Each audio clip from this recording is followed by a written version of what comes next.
السلام علیکم، آپ دیکھ رہے ہیں Geo politics with Anila Shehzad. Sudan کے اندر ایک وار لائک سچویشن چل رہی ہے۔ 2022 اکتوبر سے یہ کانفلکٹ شروع ہے، جب سوڈان کے دو ہی جنرل آپس میں ہی ان کا کانفلکٹ شروع ہو گیا، اور تب سے آج تک جو ہے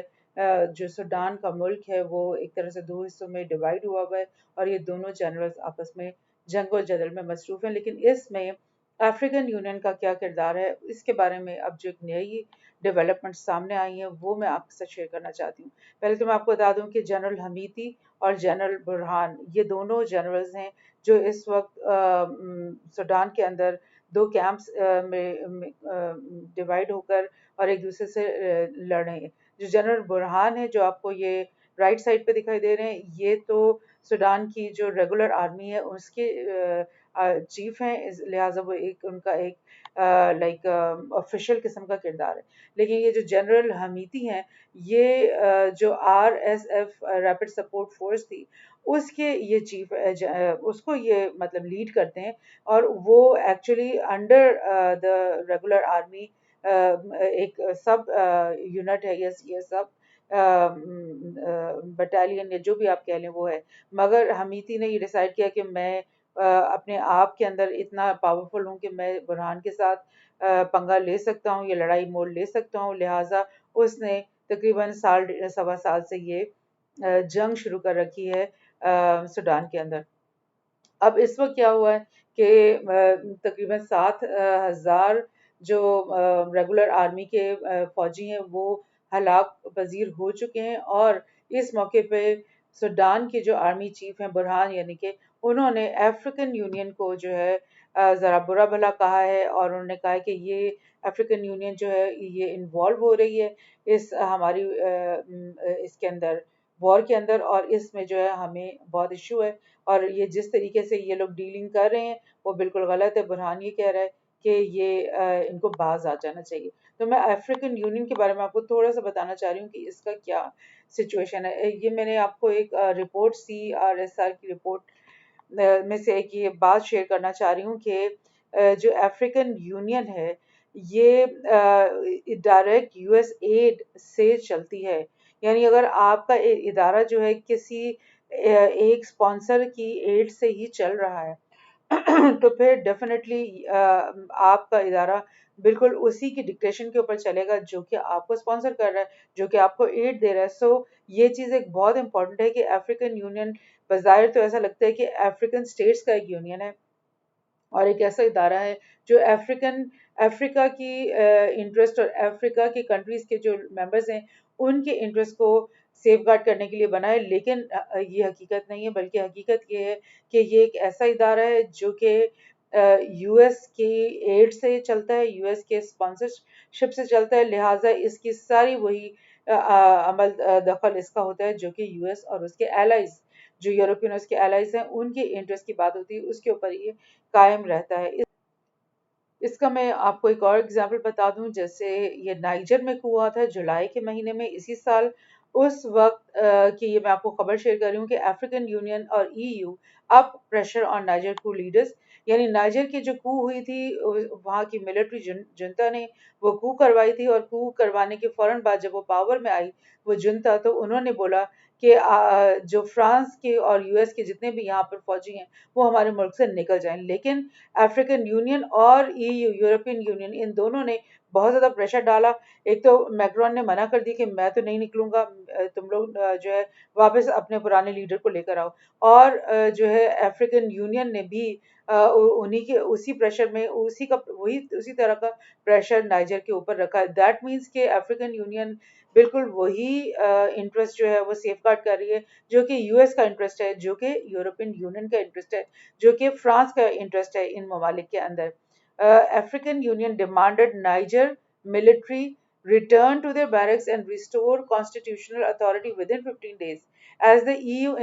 intensified pressure on the coup leaders Saturday by suspending security cooperation with the jihadist hate country، یعنی کہ ایک ملٹری جو ان کی اپنے وہاں پہ کو کروا رہی ہے اور وہ چاہتی ہے کہ یہ جو ہمارا لیڈر بکا ہوا ہے बाज़ुम जो उनका प्रेसिडेंट था कि वो प्रो फ्रांस और प्रो यूएस एजेंडे पे चल रहा था, तो उस एजेंडे से अपने आप को आज़ाद करने के लिए अगर मिलिट्री ने एक कू करवाया है, तो अफ्रीकन यूनियन और यूरोपियन यूनियन दोनों कह रहे हैं कि तुम लोगों ने इलीगल काम किया है और तुम कॉन्स्टिट्यूशनल अथॉरिटी को रिस्टोर करो और बाज़ुम को वापस लेकर आओ। तो ये किरदार है अफ्रीकन यूनियन का अफ्रीका के अंदर, कि वो वही चीज़ करते हैं जो यूरोपियन यूनियन चाहती है, और वो वही चीज़ करते हैं जो यूएस चाहता है। कुछ ही दिन पहले अफ्रीकन यूनियन के जो मंदुबीन थे, उन्होंने मुलाकात की है आरएसएफ के जो लीडर हैं हमीती, उनके साथ। अब अगर आप अफ्रीकन यूनियन हो और आप पूरे अफ्रीका को रिप्रेजेंट करते हो, तो आपको चाहिए कि ऐसे टॉक्स करवाओ जिसमें आप एक तरफ लाइक हमीती को बिठाओ और दूसरी तरफ आप बिठाओ अपना बुरहान को। लेकिन अगर आप सिर्फ हमीती से जाकर गुफ्तगू कर रहे हो और उनका साथ देने की कोशिश कर रहे हो, तो फिर तो ज़ाहिर है बुरहान गुस्से आएगा और वो कहेगा कि ये तो बड़ी साइडें ले रहे हैं और ये तो कोई अच्छा काम नहीं कर रहे। इसके साथ ही मैं आपके साथ थोड़ी ज्योग्राफी भी शेयर कर लेती हूँ। सूडान कहाँ पे वाक़या है और इसकी क्या ज्योग्राफिकल इम्पोर्टेंस है। आप देख रहे हो कि ये सूडान के पास एक बहुत तवील कोस्ट है रेड सी के ऊपर, और ये आप देख रहे हो कि दुनिया की तकरीबन 75-80% ट्रेड जो है वो रेड सी की इस सी लेन में से गुजरती है, जिसकी वजह से इस सी लेन की बहुत ज़्यादा इम्पोर्टेंस है। जितना भी ट्रेड एशिया से आता है, चाइना से आता है और बाकी मिडल ईस्ट से आता है, वो सब यहाँ से गुजर करके और स्वीज कैनाल से गुजरते हुए मेडिटेरेनियन में जाता है और वहाँ से आगे यूरोप में जाता है। और आपको पता है कि स्वीज कैनाल जो है वो इजिप्ट की मलकियत है, और वहाँ से इस सारी ट्रेड का रेंट लेने की वजह से इजिप्ट की इकोनॉमी इतनी स्ट्रांग है। तो अब ये बहुत सारे जो बिग पावर्स हैं उनकी हमेशा कोशिश रहती है कि रेड सी के ऊपर वो मजीद जो है अपने कोई ना कोई सी पोर्ट्स हासिल कर ले या मिलिट्री बेसिस हासिल कर ले। इसी का एग्जांपल मैं आपको एक और मैप से दिखा देती हूँ कि ये जिबूटी है और ये एरिट्रिया है, इनके अंदर कितने ज़्यादा यानी ये जिबूटी का दिखा रहे हैं कि सिर्फ जिबूटी के अंदर चाइना, यूएस, सऊदी अरब, यूएई और टर्की, इन सब के जो है बेसिस बने हुए हैं, मिलिट्री बेसिस या पोर्ट फैसिलिटीज। इसी तरह से ये आपको यूएई का दिखाई दे रहा है फ्लैग। ये सोमालिया में उनके पास 3-4 जगह पर फैसिलिटीज मौजूद हैं। इसी तरह एरिट्रिया में भी काफ़ी बेसिस अक्वायर करने की कोशिश हो रही है। और इससे ऊपर सूडान के अंदर आप देख रहे हो कि टर्की को तो एक बेस मिल ही चुका है, लेकिन मज़ीद लोग जो हैं वो कोशिश कर रहे हैं कि इस लंबी सी कोस्ट लाइन पर भी हमें भी कोई ना कोई पोर्ट फैसिलिटी मिल जाए। लेकिन स्पेशली सऊदी अरब और अगर हम यूएई की बात करें तो इन दोनों के बहुत पुराने, बहुत स्ट्रॉन्ग कल्चरल रिलेशन, बिकॉज ये भी अरब है और ये भी अरब कंट्री है सूडान, और इनकी बहुत कल्चरल और हिस्टोरिकल रिलेशनशिप्स हैं। सऊदी अरब जो है, आपको अगर याद हो यमन वॉर कुछ ही अर्से पहले ख़त्म हुई है, उसके अंदर जब वो मुश्किल में पड़े तो उन्होंने यहाँ पर सऊदी अरब में जो इनकी आरएसएफ फोर्स थी, जंजावीद फोर्स जो जिसका पुराना नाम है, उनको यहाँ पे डिप्लॉय किया था यमन में, और उनकी मदद से उन्होंने यमन की वॉर जीतने की कोशिश की थी। तो इतना गहरा ताल्लुक है यमन का, सॉरी सऊदी अरब का और सूडान का। इसी तरह यूएई जो है वो भी पूरी दुनिया में ही अपनी डिप्लोमेसी बढ़ाने की कोशिश में लगा रहता है, तो लिहाजा वो भी चाह रहे हैं कि उनको यहाँ पर कोई कोस्ट पे पोर्ट फैसिलिटी मिल जाए, और सऊदी भी चाह रहा है। और उसके अलावा भी वो, क्योंकि यहाँ पर जो नाइल के करीब इनके रीजन है वो बहुत एग्रीकल्चरली स्ट्रांग है, तो सऊदी और यूएई और ये गल्फ स्टेट्स जो है, इनकी कोशिश होती है कि फूड जो है वो यहाँ से वो खरीद ले सूडान से। तो इस वजह से भी इनकी रिलेशनशिप बहुत ज़्यादा स्ट्रांग उनके साथ होती है। तो अभी मैं आपके साथ एक शेयर करती हूँ न्यूज़, ये एमबीएस, और आपको ये दिख रहे हैं मोहम्मद बिन जैद जो कि यूएई के प्रिंस है, और ये दोनों जो है ये बहुत यंग समझे जाते हैं कि यंग किंग्स हैं। और एमबीएस ने तो अभी प्रिंस है और उसने किंग बनना है, मगर मोहम्मद बिन जैद जो है वो तो आई थिंक सो किंग बन चुका है, और ये दोनों बहुत ही यंग हैं और बहुत एम्बिशियस है। और ये इसकी हेडलाइन भी आपको मैं दिखाऊं कि सूडान के अंदर सऊदी अरब और यूएई की राइवलरी जो है इंटेंसिफाई हो गई। ऑल्दो कि अगर आप जियो पॉलिटिक्स को फॉलो करते हैं तो आप देखोगे कि बेशतर मामला जो मिडल ईस्ट के होते हैं उसमें सऊदी अरब और यूएई की अलायंस होती है और वो एक दूसरे के साथ वन पेज पर होते हैं और एक तरीके से एक ही इकट्ठे होकर एक्ट करते हैं। लेकिन उसके बावजूद बहुत सारे महज ऐसे होते हैं, इकोनॉमिक महज या और कुछ ऐसे महज जिसमें वो आपस की राइवलरी भी करते हैं। फॉर इंस्टेंस सूडान के अंदर अगर यूएई ये कोशिश कर रहा है कि उसको एक पोर्ट मिल जाए, जिसकी मैं आपको यहाँ पे शेयर करती हूँ एक न्यूज़। तो इनका ख्याल इस आर्टिकल के मुताबिक both Saudi Arab and UAE seek economic and strategic goals in Sudan. दोनों जो है वो इकोनॉमिक और स्ट्रेटेजिक दोनों तरह से सूडान के साथ अपने ताल्लुकात बढ़ाने की कोशिश कर रहे हैं। और क्योंकि ये जो कंट्री है सूडान, ये इनके लिए अरब पेनिनसुला के लिए अफ्रीका में एंटर होने का गेटवे बन सकता है। बिकॉज यू नो अभी बीआरआई के थ्रू आपको पता है कि चाइना जो है वो पूरे अफ्रीका के अंदर नए नए प्रोजेक्ट्स शुरू करवा चुका है और मजीद करेगा और अफ्रीका में बहुत तरक्की होने वाली है अगर वो सब कुछ हो गया। तो अब सऊदी अरब के लिए इधर अफ्रीका में एंटर होना कैसे पॉसिबल होगा, क्योंकि इजिप्ट तो अब खुद से ही एक इतनी बड़ी स्ट्रांग इकोनॉमी है कि वो अपने अंदर लोगों को फायदा उठाना की इजाजत नहीं देंगे। लेकिन सूडान क्योंकि एक कॉन्फ्लिक्ट रिडन एरिया है और यहाँ के लीडर्स जो है उनको हमेशा सपोर्ट की ज़रूरत होती है, हेल्प मटेरियल भी, फाइनेंशियल भी और पॉलिटिकल हेल्प की ज़रूरत होती है। तो इसलिए सऊदी और यूएई का के लिए ये चांस है कि वो बुरहान के साथ या हमीती के साथ अच्छे ताल्लुकात बना करके और मुस्तकबिल में अपने जो है सूडान के अंदर अपनी इंटरेस्ट को सिक्योर कर सकें, और ऐसा ही वो कर रहे हैं। स्पेशली एमबीएस और